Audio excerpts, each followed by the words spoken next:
Hey everybody, and welcome to Town Square Central. We are joined today by GM Meraki, who is a member of the development team, to talk to us about the work that she does and some of the projects she's been involved with recently. So Meraki, welcome, and thanks for joining us today. And thank you for having me. Yeah, it's Meraki, right? Did I nail it? You nailed it. Actually, it's a word that is borrowed from a language I don't speak, but I also pronounce it Meraki. It's actually got a pretty cool background. So it's a Greek word that is untranslatable. It basically means putting a piece of yourself, like your passion, your spirit, into your work, like leaving behind a piece of yourself in your work. So it really resonated with me. It's meant as a reminder to myself that the reason I GM is because I like to leave a part of myself in the game lasting for others to enjoy. Wow, that is deep. Also, it did not read to me as Greek. It read to me, I assumed it was Japanese. Oh, really? And, which is probably a really stupid assumption, but I think that was heavily influenced by your Discord avatar, which to me looks like a little cutesy little like Japanese tchotchke kind of thing. I could see that. I could see that confusion. Yeah, misdirection all around. Yeah. Okay, so let's start getting to know you a little bit. When did you start playing Gemstone, and why are you still involved with it today? So I can trace back my beginnings to probably about 2000 or so. And I actually learned about the game from someone I knew in real life. And at the time that I learned about the game, she had already quit the game. She was already done with Gemstone. But she told me these amazing tales about what it was like to play this game with her friends and ward off these invasions from these GMs who were sending critters at them. And it was cool enough sounding that I decided to kind of look into it and figure out what this game was all about, because I'd never heard of anything quite like it. And, obviously I joined and I decided to stick around. I have taken a couple breaks over the years, but when I got back around this last time, I kind of liked a lot of the changes I saw, so decided to stick around. And then, obviously, when you came back, you became a GM, and not just as a player. So talk about that. Like, how did you become a GM, and why did you want to be one? What was that whole process like for you? So I guess for me, at this point when I came back, I had established a background in software engineering. Particularly, I love user experience and how people interact with different systems and technologies. And when I'd come back, I started creating this list off to the side. I like to dub this list the if I ever became a GM list. And I'd always write down ideas and things I'd want to fix or tweak about the game. And I just kind of kept it as a little bit of a side project. And I had some friends who I accidentally told this to, and they really encouraged me to actually apply as a GM. And I was like, nah, I'm not going to do that. I'm not going to do that. Well, eventually I did.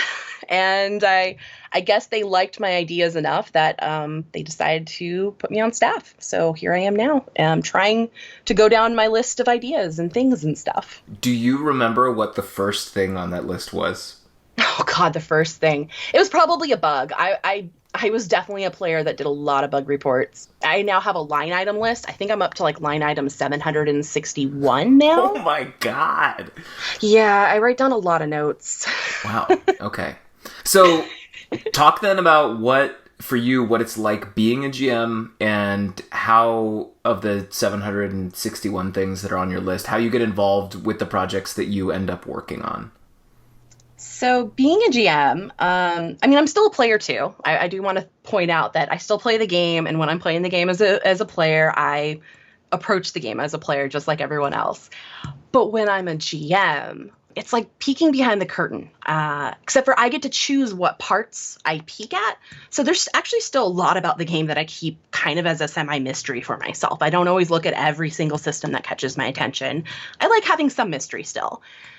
But I think working with, as any group of volunteers might be that are doing something that they're passionate about, it's the people. Being able to interact with other GMs who are passionate about what they do is such a marvelous feeling to me. I love it. I get inspired by them, and especially opportunities to work with them. So when it comes to me picking the projects I want to do, it's going to be a mix of top-down the people that I report to, they're like, we need to do this thing, or there's an interest in doing this thing. And a mixture of, well, here's my list of, 761 things. Let me go throw a dart and go pick something to work on. So it is a balancing act of like, some are my own projects, my own ideas. I ultimately pitch them, and if they get accepted, then I get the clearance to go work on them. But there's also the balance of, we need to work on certain things, and these are your options, and pick from those. Okay, so it's like you are collectively all working toward, X, Y, and Z, but then you can occasionally find time or get approval or whatever to do A, B, and C on top of that. Absolutely, yeah. Okay. How involved are you with the other folks on the GM side of things? Like, do you interact with other people a lot? Is it just like occasional interaction? Like, what's that look like? I think it really varies with who in question there is. So I interact with a lot of different GMs at different levels. Sometimes it's because I'm going to be working on something that they're also involved with, so I need to get permissions to be able to update things or work on those things. Sometimes it's another GM doing a call for volunteers, like, I'd like you to participate in this event, or anyone's welcome to get permission and come join us on this event. And if that thing, that idea, that event appeals to me, I can put my name forward. So there's lots of different ways that I engage with others, and sometimes it's just brainstorming. I think Tivy is probably one of my favorite people to brainstorm with. Like, hi, I have this idea. Does this sound stupid? What do you think? And it's great just to be able to bounce ideas off of another GM about like what I want to try out. But I'd say since I'm on the dev team, I really take it as dev team. We do a lot of collaborative work and kind of working with each other on feedback and designing things. So there's a lot of different levels, but you will see me, which I guess is slightly unusual. Although I'm a dev team member, I do love to participate in certain festivals because that's an opportunity for me to interact directly with players as a GM. And I really do love that. Yeah, and we're going to get into some of that stuff a little bit later here, but it does seem like you have diverse interests as a GM. Yeah, absolutely. So let's talk about, I don't know how you would characterize this, but I think of this as being like a pretty major project, which is the Forgotten Vineyards. A few months ago, you announced the release of this new hunting ground in the Soulhaven area called the Forgotten Vineyards, which is expanding the shan family of creatures. Is it shan? I always say shan. Shan? I could see shan. I've always called them shan too. So okay, if we're wrong, we're wrong together. Okay, that's how I want to be wrong. So it's expanding on the shan and that whole iconic class or family, I guess, of creatures in Gemstone. And I know I just spoke with GM Ashand about the creation of the Hinterwilds, and I know that creating a new hunting area and new creatures for it, and all that is a huge project with a lot of work creatively, and then there's a lot of technical work that goes into it too. So talk about your inspiration for this project and what the process of creating the Forgotten Vineyards was like. Well, first off, I don't know if it's fair to compare the Forgotten Vineyard to something as large as the Hinterwilds, because that was certainly a massive undertaking, and props to the GMs that were involved with that. But I think a good example, this is a good example of a project coming from top down. I was more or less given a brief to create new creatures, and then it was my responsibility to find a place to release them. So it kind of was like a training exercise, since this came on pretty early on in my GM-hood. I was a newer GM. I hadn't ever really touched critters prior to this. So I'd say that the story of the Forgotten Vineyards really begins with me deciding to pick the shan as my creature to create. So you were told, like, pick creatures in this range or in this area, or just pick creatures? Honestly, it was just pick creatures. There was a lot of freedom in the original brief. It was, I think, meant as a training tool. Okay, and then you were like, I want to work with the shan. Yeah, so choosing them was kind of the fun part, I think. So the shan are notable, I think, mostly because they're very PC-like creatures, right? Like, they're the most, like, player characters in the game. They have classes, they interact with and help each other, and they use abilities that feel like, or literally are, like the abilities that players themselves are using. And I remember hunting shan for the first time and thinking that they felt more real than other creatures. And like the terror of being disarmed and then dying and feeling like you're going to lose everything. So how did you decide to grow that group of creatures, and what was that like for you? So given the freedom of my brief to create any new creature, I spent a lot of time thinking about the hunting grounds I loved. And I have very similar memories of the shan and the terrifyingness and getting disarmed and their wizards casting spells that could one-shot me. But I really loved that area as a player. It taught me to run away when you're in danger. And I feel like a lot of places feel like such pushovers that the shan were kind of something special to me as a player. So I started off trying to distill what I loved about shan. And then I found myself just asking, wait a second, why don't I just make higher level shan? Is that an option? Can I do that? So I started poking around on the back end, and I stumbled upon an abandoned project by another GM who had a very similar idea to me. That GM had already set aside, basically like picked the classes for the higher level shan that were going to get released. So I just want to say, whatever GM that was, if you're out there, thank you. You guided my higher level shan class choices. So this project was really a fun opportunity for me to give critters the newer class spells and abilities that we'd been releasing over the years that hadn't yet been put in the hands of critters. So yeah, I gave shan bards access to sonic lances, and you're welcome. Yeah, that's awesome. You should have made, just to really troll the player base, you should have made shan savants. And, you know. Oh my gosh, I should have. You're right. You're absolutely right. That's right. Next project. Oh man. Okay, so to build on that, like you mentioned learning from that experience and the challenge of it, and it does feel, I think, particularly for a player who's, you know, like never done post-cap hunting or anything, it feels like it felt to me like the first step into like a new difficulty class in hunting. Like, you know, like there are like maybe gas clouds or something at lower levels, but there's nothing that felt like quite as terrifying as the shan early on. So I think it's cool to introduce that challenge in like the mid-tier hunting grounds. But that may say more about like my lack of experience than anything else.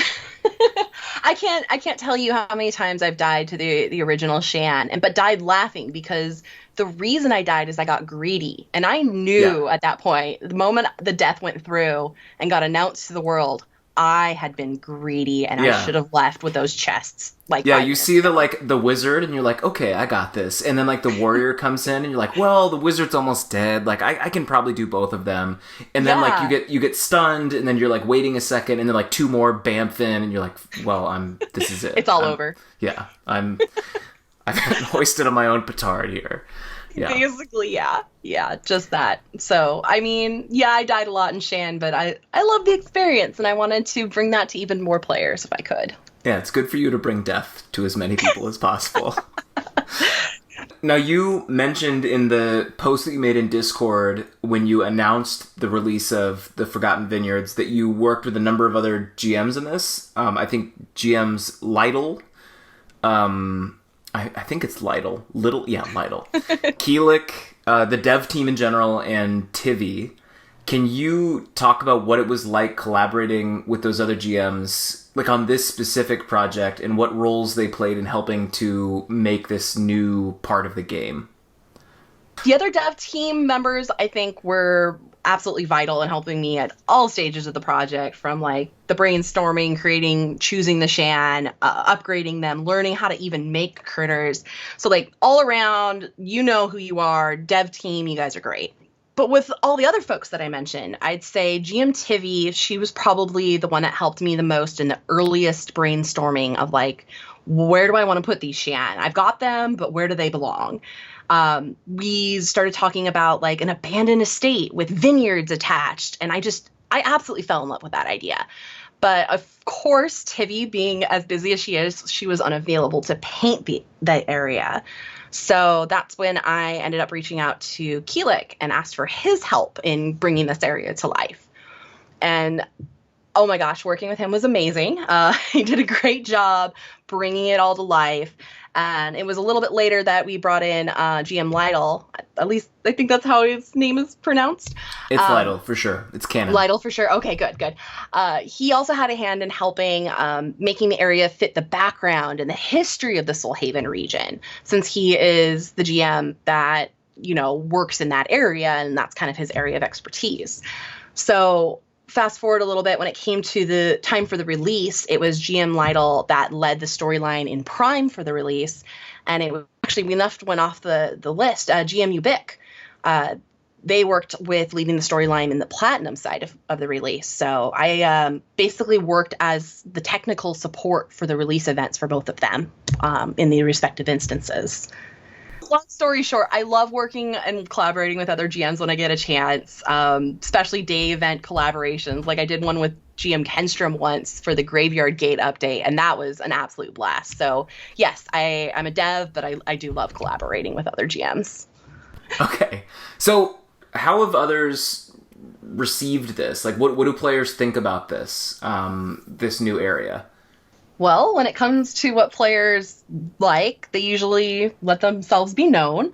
From what I saw in Discord comments and all the numbers I can monitor from, behind the curtain, I'd say it's been received pretty well. It's a fairly deadly place, but it seems that danger level also appeals to a subset of players who have embraced that challenge. So I'd want to say generally fairly positive from what I've seen, which is, of course, encouraging, and perhaps I will release similarly challenging areas in the future. The Remembered Vineyards, which are much more fun. Much more fun. Yeah. Is there anything that you feel like just overall takeaways from this project, or things that you learned that you want to keep in mind the next time you're doing something like this? Well, I know how to make critters now, so beware. Yeah, that's a good thing. That's a good thing to take away. I did have a lot of fun doing this, so I could definitely see myself working on other hunting grounds in the future. But as whether I'm doing that right now, can't speak to it. You're just going to have to wait and see. Yeah, real soon now. RSM. Yeah. Okay, now you mentioned earlier your interest in working on events and festivals and whatnot, and the one that happened most recently was the Premium Festival. Yes. Which ran in July, and you released an item that I actually learned about on Discord when I asked a very, I don't know, it felt like a very unrelated question about Wine Daughter Gnome lore, because I was trying to write this story, and I was working with a couple of other people on it, and someone was like, oh, you should look at these Dreamfire Panel Bracelets, and I was like, okay, and anyway, there was some like part of it. Anyway, that's how I learned about them for the first time.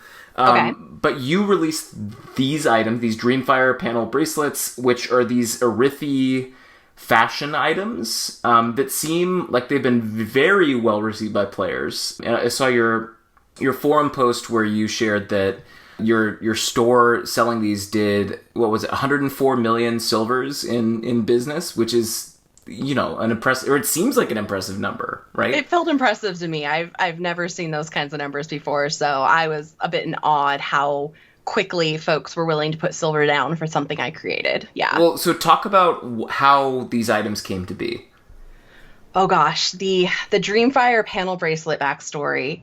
There's a couple ways I could look at this. I'd say that this was definitely a project that I created and I pitched. This was not from a top down. This was me wanting to create something cool.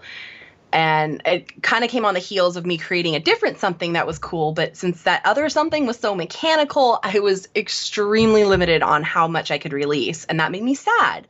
So one of my design goals for my next item was to create something that was more readily available to players. Something that if anyone wanted it, they would have an opportunity to get it. So that was my initial. Can you talk about like what they are exactly, like for folks who may not know what they are? Of course. Okay, so let's see if I have an elevator pitch for the Dreamfire Panel Bracelets. Yeah, exactly. They are a wrist-worn item that you attach these little panels to, like individual little panels, kind of like a charm bracelet. And depending on what panels you decide to attach, when you activate the bracelet, you create illusions in the air. If I can be a little out of genre on this, think of like holograms, or even maybe like the minor cantrip in D&D, where you create like an illusion of something in the palm of your hand. So these are very much illusionary. Yeah, I'm picturing items. like Star Wars, like the sort of like, slightly muddy projection, like, or Yes. I guess, yeah, like, help me, Obi-Wan, you're my only hope. Like, that's what I have. But like in an Apple Watch. But like in an Apple Watch. Perhaps. I mean, if you Google what a panel bracelet looks like, these things have been made across multiple different cultures and times throughout history. These have been a kind of a fashionable item, and being able to add a little bit of magic to a panel bracelet is where I came in. I decided to tie those into these magical holographic projections. Sure. Well, we can kind of call them that. So I guess one of my big ideas was, because I had such a limited release item, I wanted something that could go out to more people.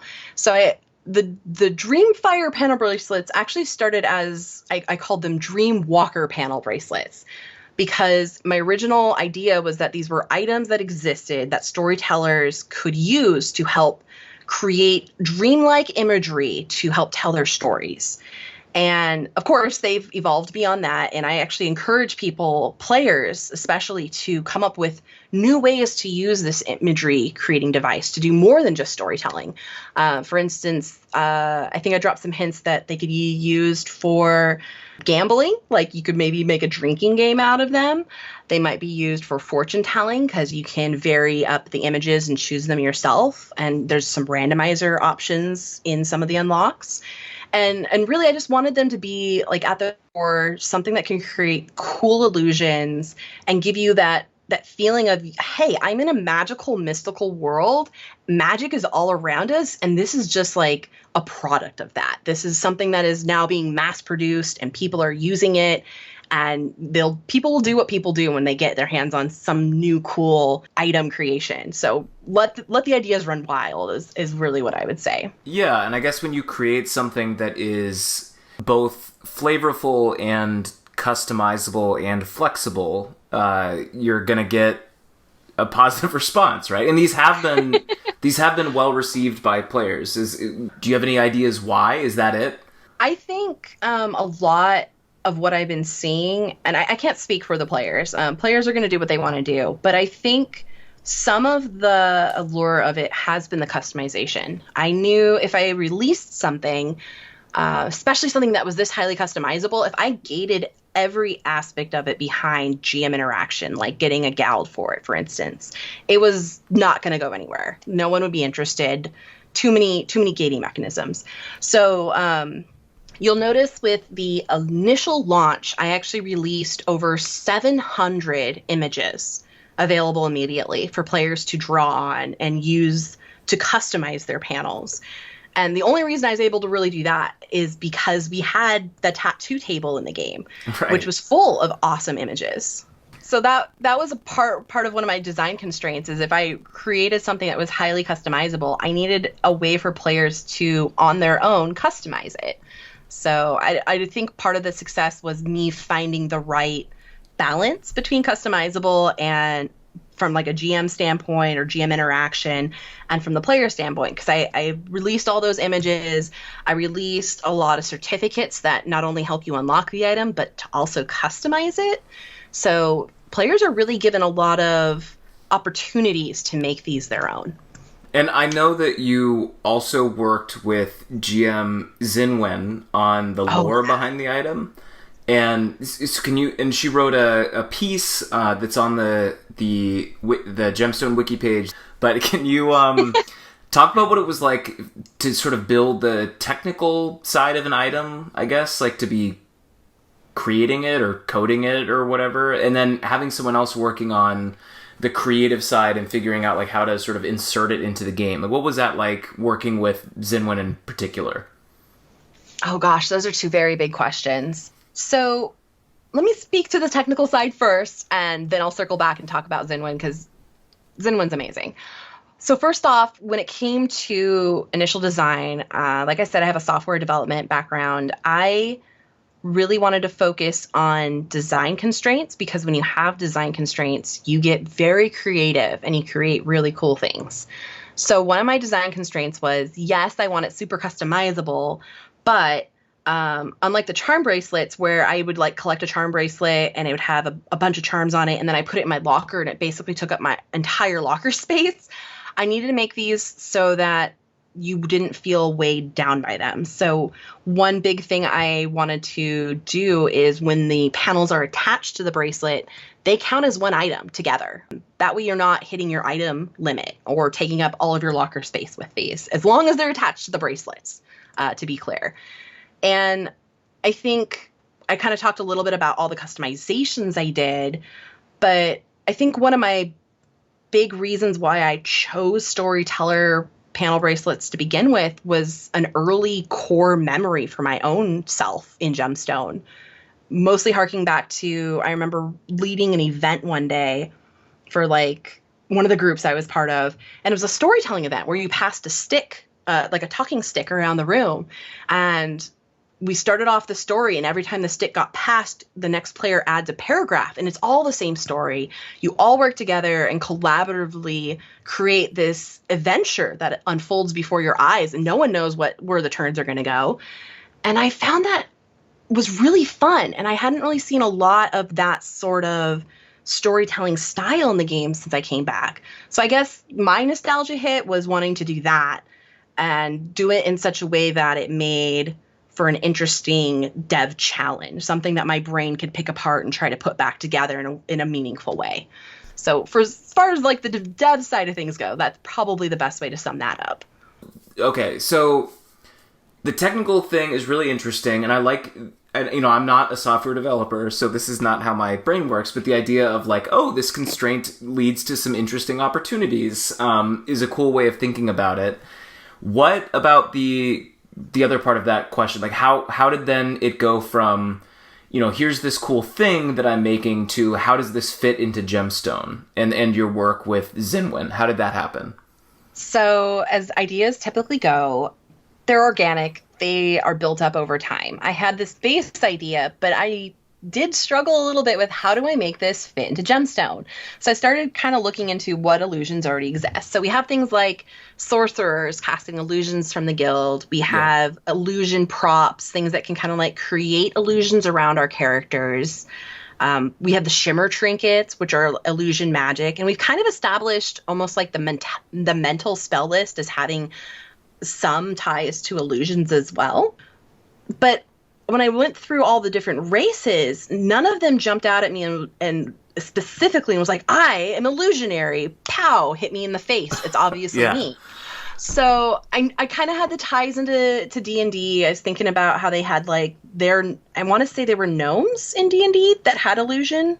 I could be wrong on the race, but it was something like a gnome. But our gnomes weren't 100%, same as they exist in other games because we're our own culture, our own lore. So I kind of went back and forth a little bit and ultimately did land on the Arithi because of a lot of their mental things, the fact that they're so mysterious still at this point in the game. Then I started looking at Skyfire, and it was almost obvious to me that they loved storytelling. It screamed to me that they had to have other methods of telling stories. So around the time that I had latched onto the Arithi, I reached out to the GMs kind of through our back channels. I was like, who can tell me about Arithi? What do we got? Where can I find more information? Feed me.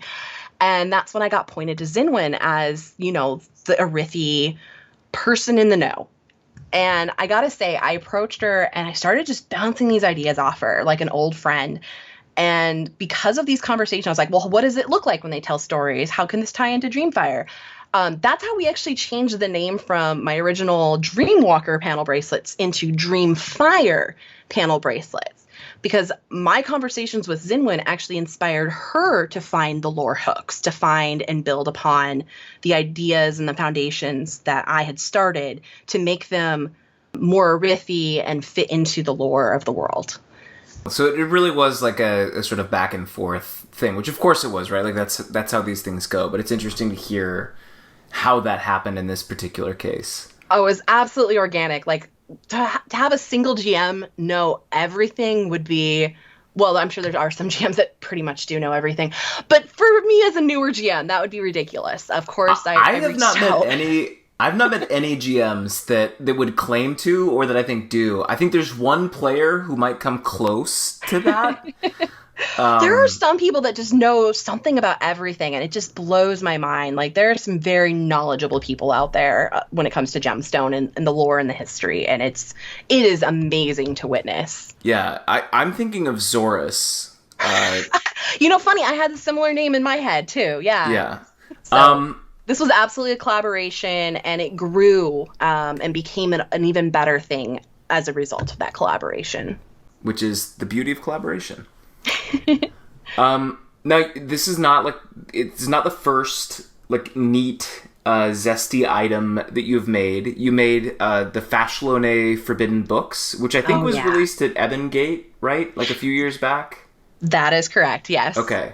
And that one did also have a mechanical benefit to it, but it's also just like a really cool, fun fluff. Like, at least I think of its appeal to me as a player. It's the fluff of it all, I guess.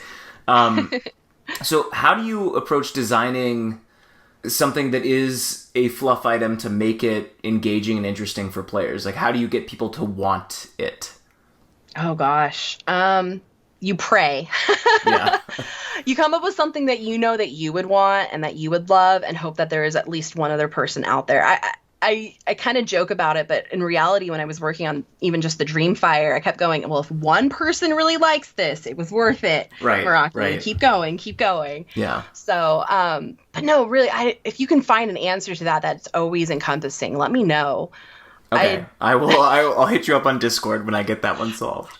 But when it comes to the Fashlone Forbidden Books, that was another one of my projects. I had to create something. This was kind of a partial top-down. I was given the task to create an interesting scripted zesty item, and I chose Fashione's Forbidden Book because, one, I think representations of Cthulhu need to be more widespread in Gemstone because there's a freaking awesome approach to things. And two, I was trying to think of ideas. What if you had a magical item that didn't fit the rules of most magical items? Like, we have things like arcane symbols and magic item use, but what if it was more like a mental battle with the item? Like, you're trying to tell the item, hey, unlock your secrets, give your secrets to me. And the item fights back and says, you are unworthy of my secrets. Like, what would that look like? And I really like the idea of that. So that's when I kind of sat down and created the Forbidden Books as basically being something that's like a possessed book. It's got some sort of presence in it. It gives you access to knowledge. So, of course, I threw spell 1750 in there. And I really wanted to make it feel like a possessed item of some sort that you get into these mental battles with. So the way that you activate them isn't 100% similar to all the other magic items that we have available in the game. Yeah, it sounds like your approach to creating these things is first like identifying this does not exist yet and would be really cool to be here, and then how do I take sort of that concept and then make it work in game, which is a smart way of doing it. I also 100% agree with you about the Cthulhu thing, and I think it's actually crazy that Gemstone does not have like a warlock class or profession, right? Like there's no warlock class in Gemstone. We have the demons and sorcerers. We have some pretty stellar stuff in our realm of lore. No, but I mean, like, there's no profession that is built around the idea, like, as a core concept of, like, my magic comes from a pact with an otherworldly being that is immensely powerful and alien. I would love to see that. I don't know how. I don't think it even, like, really could fit in, like, the design space, but I think it would be really, really cool. We certainly have the Arcadi as a source of divine power, but I see where you're going with that. I see you. Okay, I feel seen, so I appreciate that. And yeah, if you could throw like right behind savants on the dev team's priority list, warlocks, I'd be grateful. Oh goodness, oh goodness. Yeah. Okay, so with these bracelets, is there a plan to expand on these in the future? They're totally done. No, nothing new. Never. They're one and done, shipped and sealed, signed, delivered. No. It would probably make my life easier if that were the case, but no. As any good idea goes, and any design project person in charge of design projects knows, scope creep is very real. Scope creep, yeah. It sure. exists. So I have lots of ideas. What gets into the game and what doesn't will ultimately come down to a lot of different parameters. But this is definitely not the last you've seen of Dreamfire panel bracelets, and there's certainly a lot more to come in the future. So hopefully the updates are as well received as the initial offering. I'm sure that they will be. And interesting. Okay. We'll have to wait till next year's premium festival, or sooner or later. We'll find out, I guess. I'd be giving away secrets. Yeah, that's fine. So, but hopefully sooner than that. Yeah, of course, real soon. Okay, now I know that also earlier this year you announced an update to the recall verb that looks like pretty extensive. Tell us about the changes that you made here and where the impetus to make those updates came from. So when it came to the recall updates, I'd say it's probably a culmination of a lot of my small, I like to call them quality of life projects, but it's really just game design related. With my background in software development and user interaction, I like to focus on trying to maximize the fun factor of different things. And I found that a lot of things in Gemstone are historically a bit outdated, clunky compared to like punitive. Yeah. Okay. at times, compared to a lot of newer games and newer style, and the types of information shared with players, especially, is drastically different between older games like Gemstone and a lot of the newer games that are out there, where maybe there's a minor hurdle to get something identified, but it's generally like once you know about an item, you can reference it easily. But of course, Gemstone's not like that, and there are bonuses to having that mystique and that mysteriousness.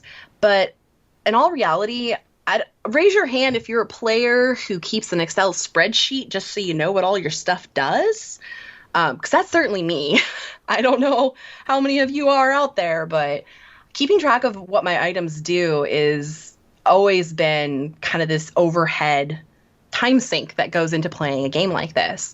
So when it came to recall, I noticed that a lot of information that is in lore songs or new things that have been added to the game didn't always make it into the lore songs, or the quick review that's available in recall from lore songs. It's also used by player shops. A lot of that was more or less outdated as well. So I like to kind of do efficiency projects as much as I can, and I felt like it was an important enough one to try and bring things more up to date as best I could. Like, to say that there have been no updates would be a lie. Plenty of people have gone in and updated these things over the years, and for that I am absolutely grateful.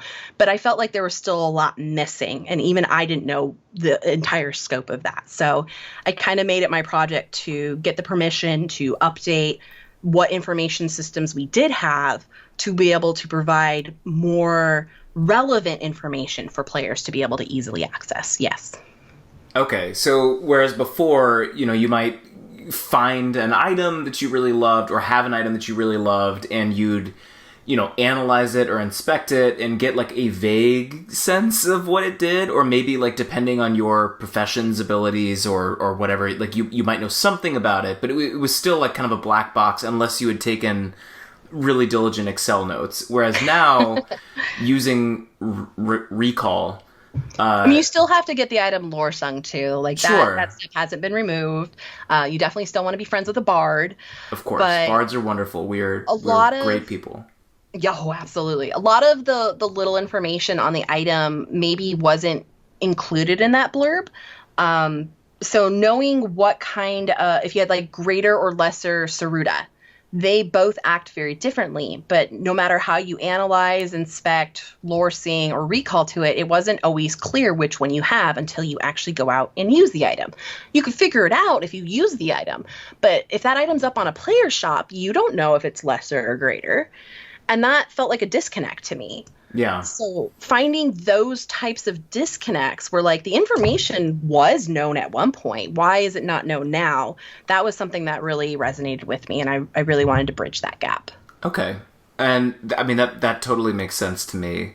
So in the goal of trying to make the player experience better and more fun, I mean, that's obviously a noble goal. How were these changes received by folks? A lot of cheers, at least through Discord. Yeah. Technically, I've only launched the first phase of the recall updates, which covered a lot. A lot of the stuff I found initially and other things. I also introduced the ability for GMs that create scripted items to create their own little blurbs to come up in recall. So you'll see I added a thing that sometimes some items might say this item has an I forget how I worded the message. No, it was like, this item has an unknown... Well, here, let's find it. And we'll get the exact phrase. Okay, so I made it so that on a lot of items, it'll now read as, it has some unknown scripted benefit. And that is a hook that other GMs can go in at their leisure, or if they create new items, add that hook in. So that in the future it can describe what those items are. So kind of trying to build a lasting system to provide succinct information on different combat related items especially, but really any scripted item has the freedom to make use of it if they'd like. Okay. Now, we've been talking about working on this sort of general purpose verb and also this really complicated fluff item that you created for a festival, and then also this hunting area and creatures. And those feel to me as a player like very different things. As a GM, are those projects actually very different? Like, and then which of them do you enjoy the most? Oh goodness. Well, everything is technically dev work. I mean, I also make shops for festivals sometimes. I'd say that would be very different. But the ones that you described, those projects feel very similar to me in the sense that I do a lot of dev work on them, a lot of design constraints. But yeah, I guess from a player perspective, they all do seem a little different, don't they? Yeah, I mean, one feels like a physical space, and then one is a thing, and then one is more, I guess, player-facing rather than character-facing. So yeah, I don't know, maybe they are very similar on your end during the creation process, but to me, they seem like totally different work. So I don't know, maybe they are all very similar after all. Well, I think now that I gave it a second thought, I'd say that when it came to doing the hunting grounds, since I am not, my skill set does not include painting hunting grounds. Like, I will ask anyone else but me to paint a room for me if I can. I'd say that I worked mostly on the shan side of it and the ideation of the hunting ground, but it was cool to collab with others. So there was a lot of, being cognizant of other people's time frames and timelines and their other responsibilities and working with them along when they're available. So that one was a very heavily, it doesn't matter how quickly I get my part done. If the other half isn't done, they have to both meet and be ready to go together. So there was a lot of project management involved in that. Yeah. And I found it really fun, and I definitely do it again in a heartbeat.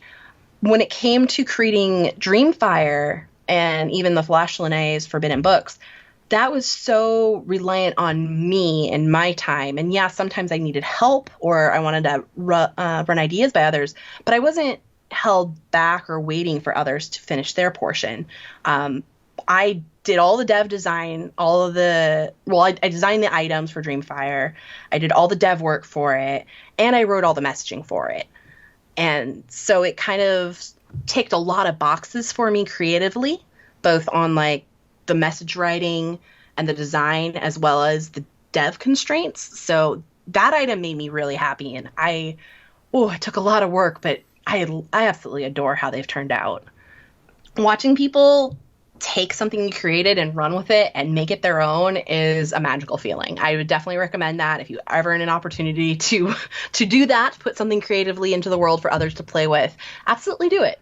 Absolutely. Yeah. And then with Recall, I'd say these were existing systems. This wasn't me just creating something from scratch.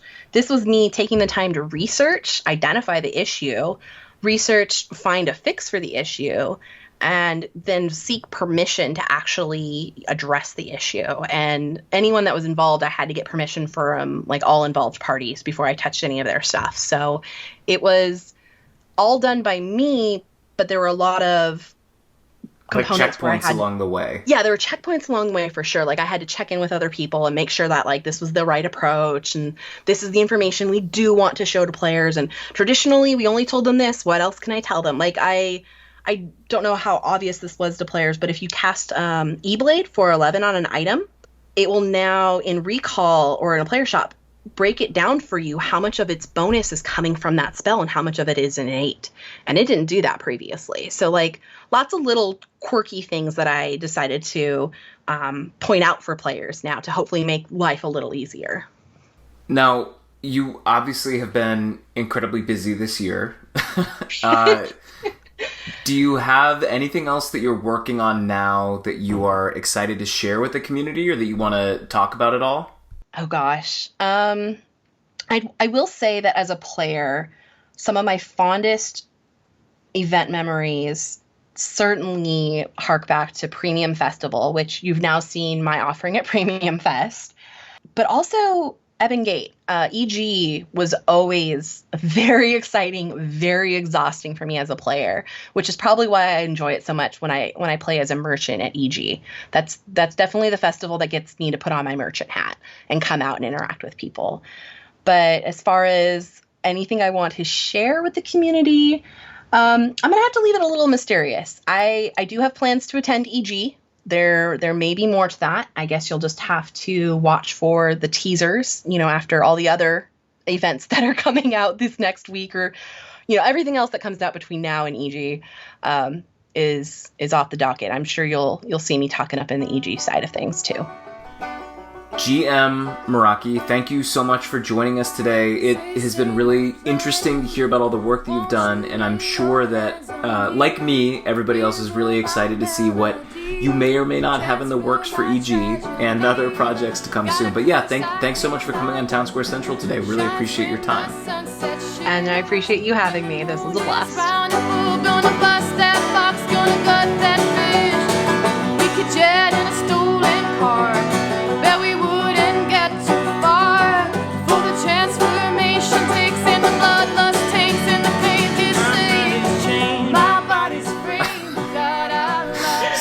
I'm definitely going to edit that out. That was so painful.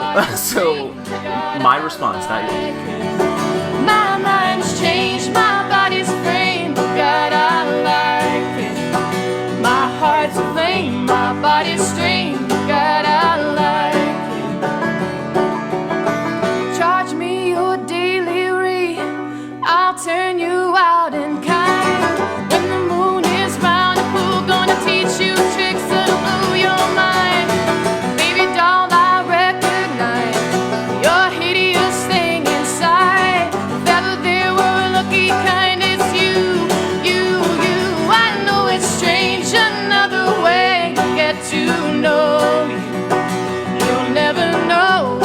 We go, so let me show you. I know it's strange, another way to get to know you. You got to noon, here comes the moon, so let me show you, show you.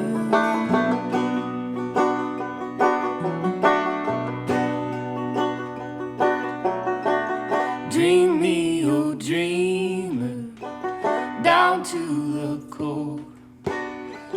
Open my hands and let them weave onto yours. Feel me completer down to my core. Open my heart and let it bleed onto yours. Feeding on fever down on our fours. Show you what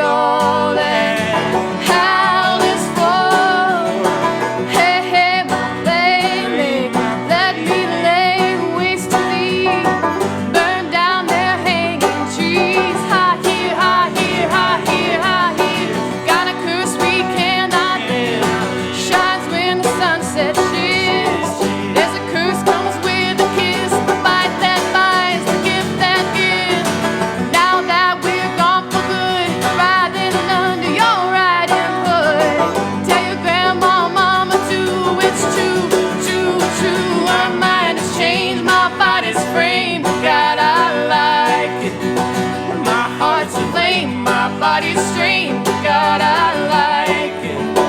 My mind has changed, my body's framed, but God, I like it. My heart's aflame, my body's strained, but God, I